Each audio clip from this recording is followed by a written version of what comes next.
सूक्ष्म रूप में विद्यमान गायत्री की शक्ति आदरणीय मनीष भैया और हमारे पूर्व परिचित बंधु और हमारे लिए नए बंधु, आप सबका मैं हार्दिक अभिनंदन करता हूँ, आपको प्रणाम करता हूँ, क्योंकि जिस अभियान से मैं अपने को कटा हुआ पा रहा हूँ, अभी उस अभियान के आप हिस्से हैं, इसलिए मेरे लिए स्वाभाविक ही है कि मेरे हृदय में आपके लिए श्रद्धा का भाव हो।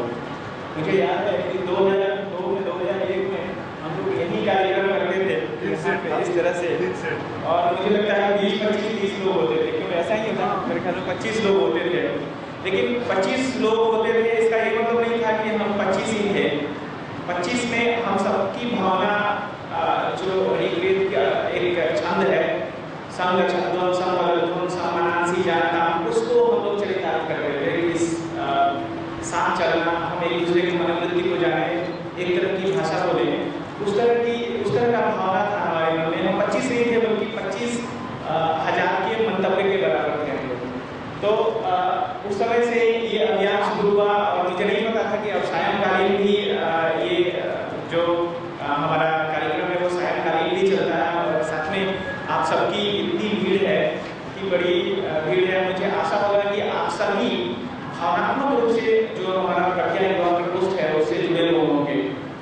अभी हमारे आदरणीय मनीष भैया ने कहा कि जो हम ब्रांड बनाते हैं, जो हम ब्रांड के लिए चिंता करते हैं, जींस खो जाता है तो नीम की गोली खानी पड़ती है और इन सारी चीज़ों का, तो ये इसमें कुछ नया नहीं है। मुझे लगता है कि हम सबका वही स्थिति होता है, लेकिन उन सारी चीज़ों से थोड़ा ऊपर उठने की जरूरत होती है। जो हमारी शुरुआत होती है वहीं से होती है। इसमें अगर ऐसा मन में भावना आता है कि अगर चीज़ें आपकी कुछ हो जाती हैं तो इसमें कुछ अस्वाभाविक नहीं है, लेकिन दो चार चीज़ें मुझे लगता है कि आपको ध्यान रखने की जरूरत है। एक तो आप अनुशासन रखें, एक अनुशासन, समय का अनुशासन रखें।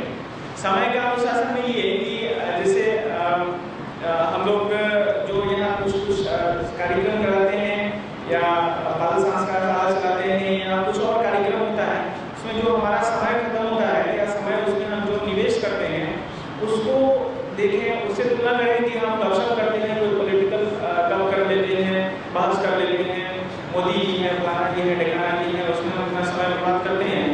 और बहुत सारी चीज़ें हैं, वो फलाना दोस्त, फलाना लड़का, फलाना लड़की, फलाना चीज़, उसमें हम समय बर्बाद करते हैं। इसमें हम समय का निवेश करते हैं, हम पढ़ाई करते हैं और भी सारी चीज़ों में जहाँ हम समय का उपयोग करते हैं, दुरुपयोग करते हैं, उसकी तुलना जरूर करें और ये हम स्पष्ट रखें कि हमारा समय कहाँ दुरुपयोग हो रहा है, कहाँ सदुपयोग हो रहा है।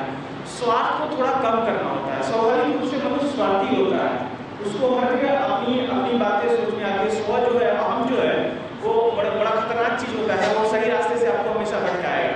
तो थोड़ा सा अहम को दबा के रखना होता है। और ये चीज़ हमेशा ध्यान रखें कि देने की प्रवृत्ति जैसे जैसे बढ़ेगी वैसे वैसे आपके पास चीज़ें खुद ही आती जाएंगी। एकदम रिवर्स है नेचर का जो सिस्टम है, वो मन को जैसे देने के लिए बढ़ाएंगे कि हम फलाना को मदद करेंगे, फलाना को मदद करेंगे।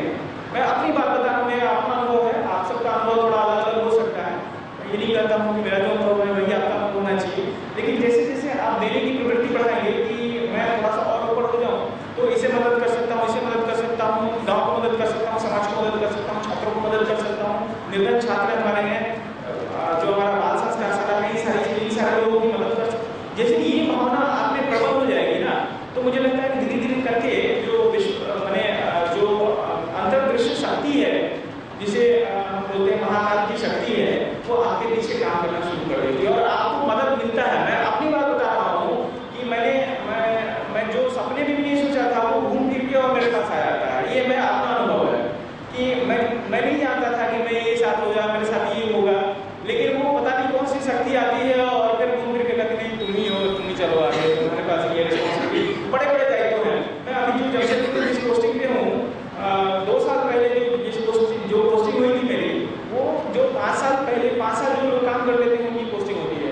मुझे अपेक्षा नहीं थी कि इतना बड़ा रिस्पॉन्सिबिलिटी मुझे अभी शुरुआती दौर में फर्स्ट पोस्टिंग नहीं मिल जाएगा, लेकिन जैसे ही मैं वहाँ गया, मैं 10-15 दिन काम किया और अपना समर्पण के साथ काम किया। लोग मतलब जबरदस्ती मुझे खेलने लगे कि आपकी वो देखना है, इतना बड़ा काम किया, कैसे देखूंगा, अभी तो कुछ एक्सपीरियंस नहीं है, तो चलो एक्सपीरियंस हो जाएगा। और भगवान की दया से जो पहले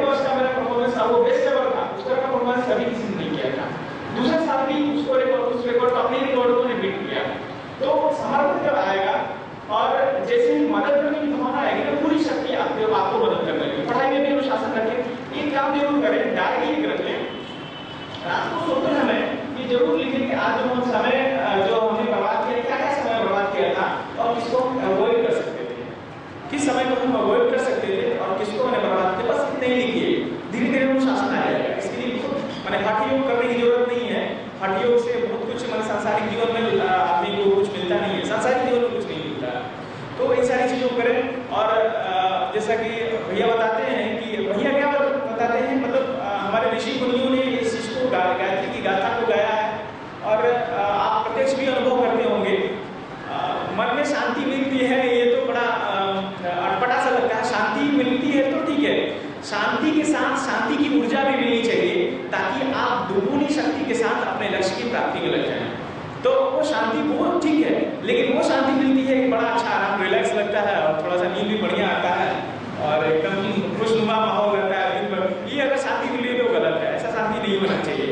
आपके रगों में उस तरह का जो उबाल होना चाहिए वो होना चाहिए कि हम कर लेंगे, हमें कोई नहीं रोक सकता है।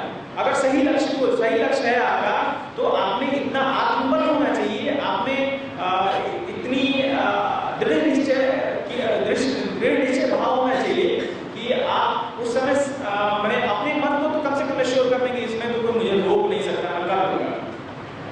चीजों को बोले नहीं, समाज में बहुत सारे लोग होते हैं और कहीं से कुछ वो डाइवर्ट हो गया तो बहस करने लगते हैं, तो बड़ा चल रहा है देखो इससे कुछ नहीं, तो उससे आपका जो है आपका मनोबल थोड़ा टूटेगा। इसलिए जब तक कि आपका लक्ष्य अचीव नहीं हो जाता है, लक्ष्य हासिल नहीं कर लेते हैं, तो कम से कम अनाउंसमेंट ना करें और उसके लिए डिवोटेड रहें, कम्प्लीटली अपने लक्ष्य की प्राप्ति के लिए कम्प्लीटली डिवोटेड रहें और वही फिर आपको प्रेरणा देगा और आगे बढ़ने का।